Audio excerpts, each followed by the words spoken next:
AnA, apologetics, not apologies.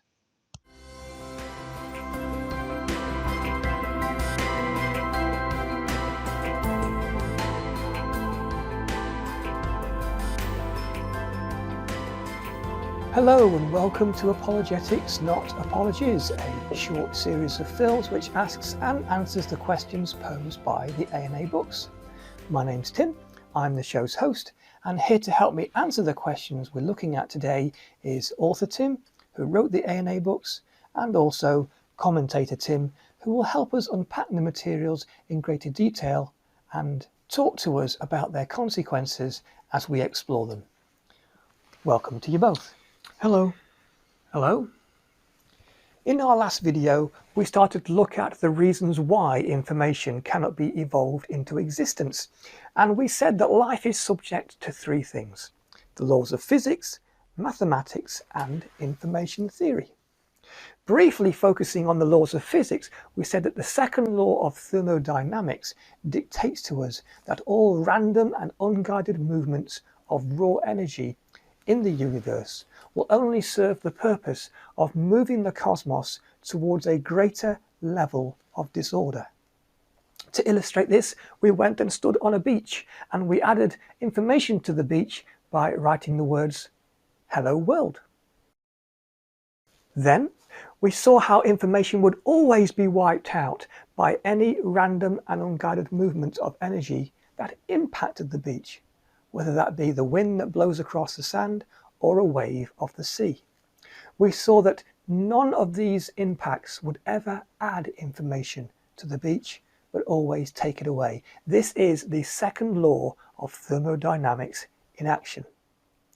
We then also looked at information theory, and specifically, we looked at the fact that the nature of information tells us that it also cannot be auto-evolved into existence. The nature of information is that it has no mass and has no mathematical relationship to energy. And we made the conclusions that these things clearly show us that information always traces itself back to a thinking mind. So let's find out what this video is going to be about. Today's topic is the structure of information. So in this video, we're going to stay with information theory and specifically the structure of information. And we're going to also see how this aspect of information shows that information always traces itself back to a thinking mind. So, author Tim, how do we step into this subject? Well, the first thing we need to do is to break down information into the different components that make it up. It's actually quite simple. Information is made up from two things: data and code. Okay, can you expand on that a little for us? Well, let's start with data. Data is recognizable characters set in a sequential order. It's most important that we understand this. Each of the characters that represent data have to be recognized by the author who created the data, and those characters have to be sequential in some way. Both of these need to be in place for data to exist.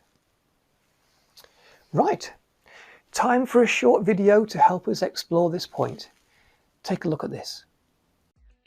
Here is a shepherd who looks after a flock of sheep. He needs to find a way of recording the number of sheep that he looks after. In order to do this, he needs to create something that we call data. Data will enable him to capture in a snapshot the number of sheep that he has. The simplest way for him to record his sheep is to produce scratch marks on a nearby rock. One scratch mark to represent each of his sheep. Together the scratches on the rock capture how many sheep there are in the flock.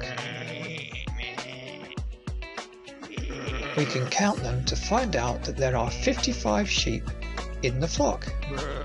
Now, rather than counting the sheep, he can simply count the scratch marks in sequential order as a reminder of how many sheep there are. Brilliant!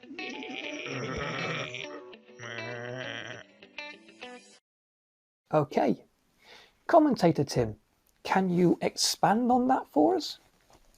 Well, yes.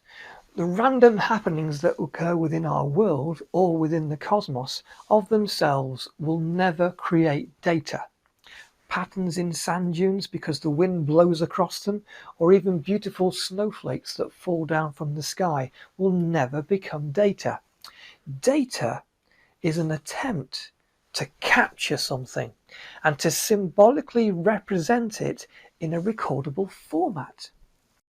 In order to capture it in symbolic form, you need to have a language through which to communicate this. So we saw in the video, didn't we, that each sheep was represented by a scratch mark on a stone. You could count the scratches like this: 1, 2, 3, 4, but you wouldn't know what the scratches meant.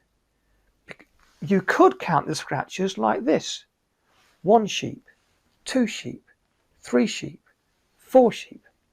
When you know the language behind the data, then you can understand what the data is. Without the language being made known, you don't know what the meaning is. The meaning of the data remains hidden. Great, now let's turn our attention to code. Author Tim, what is code? Code is something that is written down in the language of data, which has intent within it for work to be achieved in some way. That work is only accomplished once the code is processed. So would I be correct in saying that code starts itself off in the imagination of someone? Is that correct? Yes, the only reason for code to exist is because someone intends for work to be achieved in some way. As I write in my book, code is there to make something imagined actually happen. Let's go back to our shepherd illustration and see how this works. Our shepherd has counted 55 sheep and recorded his total in a data format on a rock. Now he receives a letter from the landowner who also wants to know how many sheep there are. So in order to communicate to the landowner, our shepherd will now have to not only record data, he will have to write some code. Code is an imagined output written in the language of data. Here it is. Dear sir, you have 55 sheep. This code is written using alphanumeric symbols, i.e. some are letters and some are numbers. Every single character in the code has to be correct and in the right order if it is to convey the correct information. Moving just one of the characters out of place would spoil the code.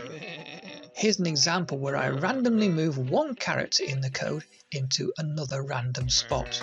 Dear sir, you have 5 sheep. Now the code is broken, and unless you have the intelligence to see through the error, the message is flawed. So code only communicates accurately if each and every character is specifically selected to sit side by side with other characters and placed in the correct order so that together they convey a corporate message. Once the landowner reads the code, then the code is processed and releases its information to the landowner. Only then is the code's purpose fulfilled. Otherwise, there's no point in the code being written at all.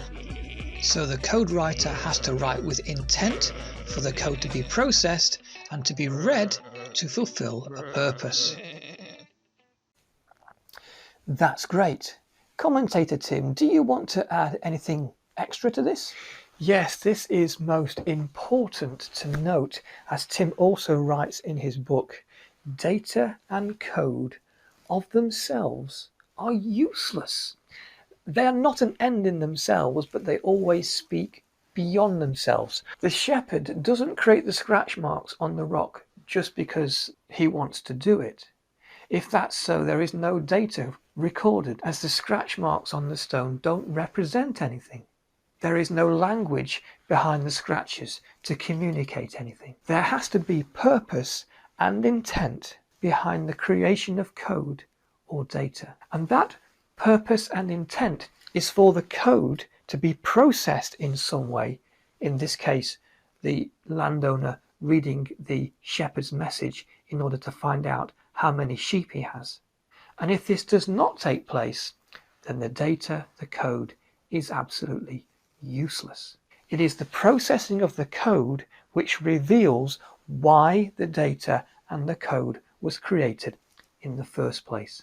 The reason why the shepherd writes the script is so that the landowner can process the code and find out what the information is that has been written for him. As he reads it, he gains the information that is stored up within the text. Once the landowner has read the code, then the purpose and the work for which the code was created in the first place is fulfilled. If the shepherd wrote the note and then buried it in the ground, then the purpose for which the code was originally written is not fulfilled, and the activity of writing it in the first place is pointless and without the power to do anything. And author Tim, do you have anything else to add?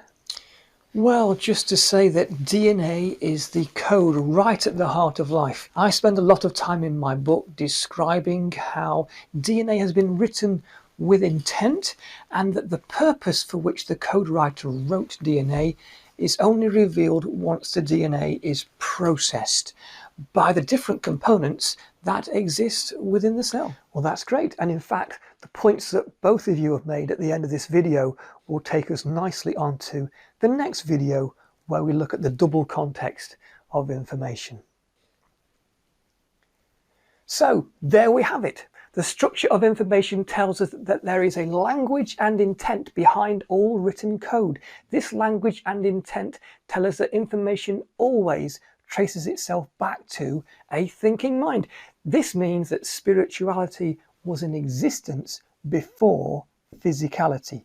So if you want to find out more about this subject, then please read Tim's books, God's Magnum Opus, Searching for a Person, Not a Process, and also Escaping the Secular Box, The Radicalization of Western Culture. Visit the website apologeticsnotapologies.com or search on Amazon for purchasing details. In our next video, we will look at the third reason why information cannot evolve itself into existence, and that is to do with the double context of information. So tune into the next video to find out more. Until then, goodbye. Goodbye.